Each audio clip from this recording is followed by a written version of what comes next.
Hoy vamos a meternos de lleno en la vida de una de las figuras, yo diría más desconcertantes del siglo XX, Thomas Merton. Sí, totalmente. Y lo es por una paradoja que parece casi un acertijo. Tenemos a un hombre que lo deja todo. Busca el silencio absoluto en un monasterio trapense y, precisamente desde ahí, desde esa celda, Hmm. se convierte en una de las voces más escuchadas del mundo sobre la paz, la justicia social. Es algo que cuesta entender, cómo alguien que se aísla acaba influyendo tanto en el mundo. Es la pregunta clave, sin duda. Para intentar responderla, pues tenemos sobre la mesa una selección de sus escritos esenciales. Ajá. Es una edición de Francisco R. de Pascual que la verdad es fantástica. Nos da una cronología muy detallada, un contexto muy claro de su pensamiento y, lo más importante, fragmentos directos de su obra. Genial. Así que nuestra misión hoy es precisamente esa, desentrañar ese aparente contrasentido. Vamos a seguir sus pasos para ver cómo la soledad más profunda puede llevar al final a la conexión más universal. Me parece un plan perfecto. Empecemos por el principio, por esa decisión que lo cambia todo. La cronología que mencionas nos pinta el retrato de un joven cosmopolita casi bohemio. Sí, sí. Nacido en Francia, hijo de artistas, una juventud de viajes, estudios en Cambridge, en la Universidad de Columbia, Nueva York, rodeado de poetas, de pensadores. Y de repente, en 1941, con el mundo en plena guerra, decide encerrarse en un monasterio en Kentucky. A primera vista, suena a escapismo puro y duro. Totalmente. Sería la conclusión más lógica. Pero aquí es donde la fuente nos da el primer giro de guión. Cita a uno de sus biógrafos, Jean Forrest, que le da la vuelta por completo a esa idea. Forrest dice que Merton no fue al monasterio para huir de la guerra, sino todo lo contrario. ¿Ah, sí? Sí, fue, y cito, para poner su vida en la línea de choque. O sea, para él, entrar en el claustro era un acto tan serio y comprometido como para otros alistarse en el ejército. Vaya. No buscaba un refugio, sino un frente de batalla distinto, uno espiritual. Poner su vida en la línea de choque. Es una imagen potentísima. Entonces no se trataba de darle la espalda al mundo, sino de encontrar una nueva forma de estar en él. Eso es. ¿Y qué se encuentra cuando llega? ¿Esa paz que, en teoría, iba buscando? Pues se encuentra con la realidad, que es mucho más compleja. Lejos de desconectar, se da cuenta de algo fundamental que él mismo escribe y que está en nuestros textos. Hmm, Dice, el monasterio radica en el mundo persiste en el monasterio. claro. Es una revelación. Entiende que no puedes dejar de ser quien eres, ni puedes dejar el mundo atrás solo por cruzar una puerta. Te lo llevas todo contigo. Claro. El ruido exterior se apaga, pero el interior probablemente empieza a gritar más fuerte. Exactamente. La soledad no es un borrón y cuenta nueva, es un espejo que te pone delante todo lo que llevas dentro. Ya. Y esa tensión es el motor de toda su vida y su obra. Hay una frase suya de 1966 que lo resume todo y que es casi una declaración de principios. ¿Cuál? Dice, soy un hombre en el mundo moderno. De hecho, soy tan del mundo como vosotros. ¿Dónde voy a buscar el mundo sino en mí mismo? Fíjate qué idea tan potente. Es que él lo es. Su claustro no es una huida del mundo, sino una inmersión radical en sí mismo, para, desde ahí, poder entender el mundo de una forma mucho más profunda. La soledad se convierte en su laboratorio. Entendido. Así que esta primera llamada, la de la contemplación, no es un punto de llegada, sino el campamento base para una expedición mucho más grande. Justo. Si el mundo está dentro de él, supongo que ya no puede ignorar el sufrimiento de ese mundo. ¿Hay algún momento concreto en el que esa idea abstracta se convierte en algo real, tangible para él? Lo hay. Y es uno de los momentos más famosos y decisivos de su vida. Los textos lo describen como la epifanía de la calle Cuarta y Walnut. Ocurrió en 1958. Ajá. Merton estaba en la ciudad de Louisville haciendo un recado, algo muy excepcional para un monje de clausura, y se paró en una esquina ajetreada viendo a la gente pasar. ¿Ni qué ocurrió? Él mismo lo cuenta en sus diarios, y es conmovedor. De repente le invade una especie de revelación, un sentimiento abrumador de amor por toda esa gente anónima.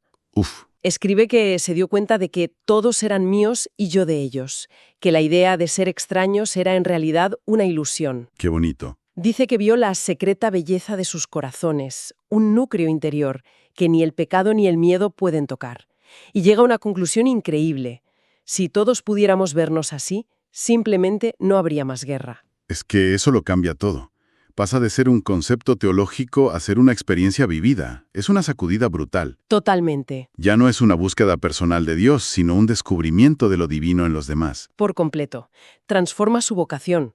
El concepto de desierto, que en la tradición monástica es el lugar del retiro, de la prueba, pues adquiere un nuevo significado para él. Claro. De hecho, en un diario de 1951, fíjate, años antes incluso de esta epifanía, ya apuntaba en esa dirección. Escribe una pregunta y una respuesta que son un manifiesto. A ver. ¿Cuál es mi nuevo desierto? Su nombre es compasión. A partir de ese momento, en Louisville, ese desierto se convierte en su verdadero hogar. Y me imagino que esa compasión le obliga a actuar, a hablar. Ya no puede quedarse callado en su celda reflexionando sobre la belleza interior de la humanidad mientras fuera el mundo. Se desgarra. Se desgarra con la Guerra Fría, la amenaza nuclear, los conflictos raciales. Exacto. Su escritura da un giro radical.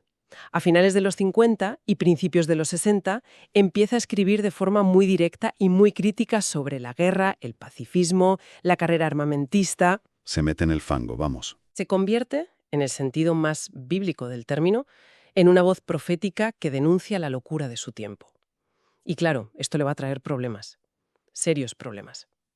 Porque una cosa es escribir sobre teología mística y otra muy distinta es meterse en política internacional desde un monasterio, ¿no? ¿Cómo reaccionó su propia orden religiosa? Pues como era de esperar, con muchísima preocupación. El conflicto estalló, y la fuente es muy clara en esto. Ajá. En 1962, el abad general de la orden cisterciense le prohíbe explícitamente seguir escribiendo sobre la guerra y la paz. Le prohíben escribir sobre la paz. Tal cual. Consideraba que no era un tema apropiado para un monje que se estaba metiendo donde no le llamaban. Es increíble. Aquí hay una contradicción tremenda. Por un lado tienes un voto de obediencia a tus superiores, y por otro una conciencia que te grita que tienes que hablar. Explica la fuente cómo navegó Merton esa tensión personal. Fue un golpe durísimo para él, un periodo de gran sufrimiento.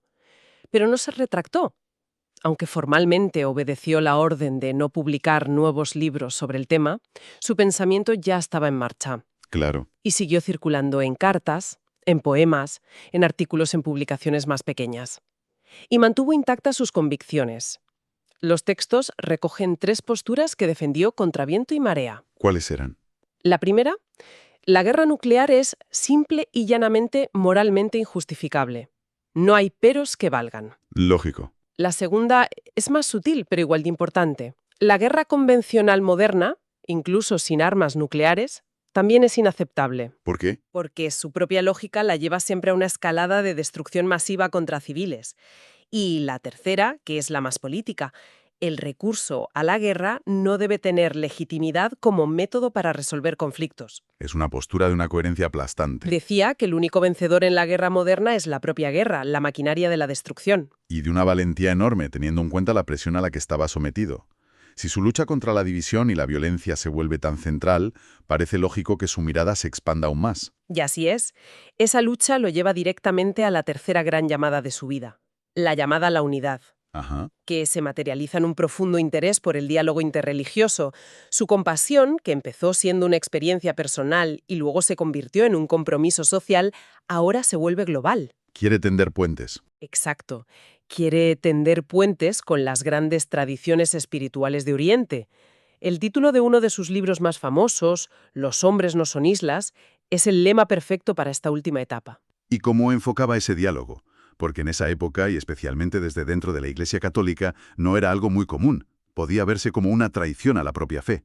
Él lo veía justo al revés. No buscaba crear una especie de mezcla de religiones, un sincretismo superficial. Su objetivo era mucho más profundo. Hay una cita en la fuente que lo explica muy bien. Dice algo así como que si intentamos unir a la gente imponiendo una visión sobre otra, esa unión no es espiritual, es política y solo generará más conflicto. Ya. Para Merton se trataba de reconocer la verdad y la experiencia espiritual auténtica que subyacen los distintos caminos, incluido el propio. O sea, no era para diluir su cristianismo, sino para enriquecerlo. Precisamente, y esta búsqueda culmina con su gran viaje a Asia en 1968, un viaje que llevaba años anhelando y preparando. El gran viaje. Allí se reúne con figuras de la talla del Dalai Lama, con monjes budistas, con maestros sufíes. Es la materialización de todo su camino. Y en su diario de Asia deja una reflexión que es clave para entender su postura. ¿Qué decía? Escribe: creo que mediante la apertura al budismo, al hinduismo y a esas grandes tradiciones de Asia, gozamos de una maravillosa oportunidad de aprender más sobre la potencialidad de nuestras propias tradiciones.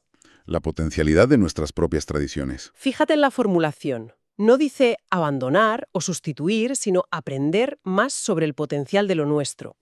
Para él, el diálogo era una forma de descubrir nuevas dimensiones de la experiencia humana y espiritual que podían iluminar su propia fe. Y es en medio de ese viaje, en la cima de su búsqueda de unidad, donde le llega la muerte.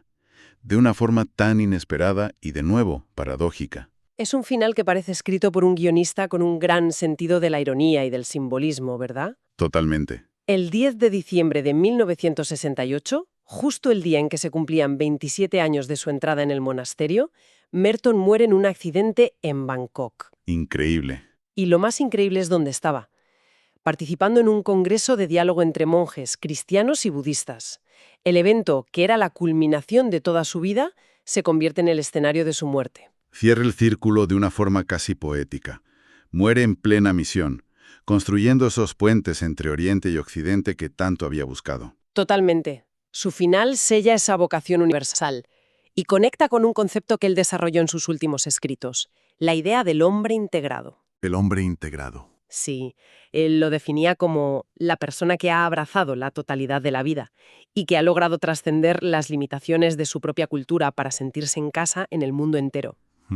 Para Merton, esto no era solo un ideal de desarrollo personal, era una necesidad urgente para un planeta fracturado y en peligro de autodestruirse. Su muerte en Asia es el símbolo final de ese hombre integrado. Entonces, si recapitulamos el viaje, es fascinante. Empieza con un movimiento hacia adentro, hacia la soledad más absoluta de una celda, y ese mismo movimiento lo impulsa en círculos cada vez más amplios. Primero, hacia la compasión por la gente en la calle, luego hacia un compromiso por la paz mundial y finalmente hacia un abrazo a todas las tradiciones espirituales de la humanidad. Has trazado el mapa perfecto de su vida. Demostró que la verdadera contemplación no es una huida, no es darle la espalda al mundo. No. Es, por el contrario, una forma de mirarlo con más claridad, con más profundidad y sobre todo con un compromiso mucho mayor. Merton consigue unir dos polos que parecen irreconciliables, la soledad más radical con la solidaridad más universal. Para terminar, hay una idea en la presentación de estos escritos que me ha parecido muy potente. Es una cita del propio Merton sobre lo que significa ser un profeta. Decía: profetizar no es predecir, sino captar la realidad en su momento de suprema expectación y tensión hacia lo nuevo. Es una definición brillante. No se trata de adivinar el futuro, sino de tener la lucidez y la sensibilidad para leer el presente. Exacto. Para ver dónde están las grietas por las que está a punto de nacer algo nuevo, para bien o para mal. Exacto. Y me parece que nos deja con una pregunta flotando en el aire, casi como un desafío. Si aplicamos esa idea a nuestro propio tiempo, tan lleno de tensiones y expectativas, ¿qué significaría hoy captar la realidad con esa misma mezcla de lucidez y compasión? ¿Cuáles son esas tensiones hacia lo nuevo que, como en la época de Merton, nos están pidiendo a gritos una respuesta que sea a la vez profundamente humana y espiritual?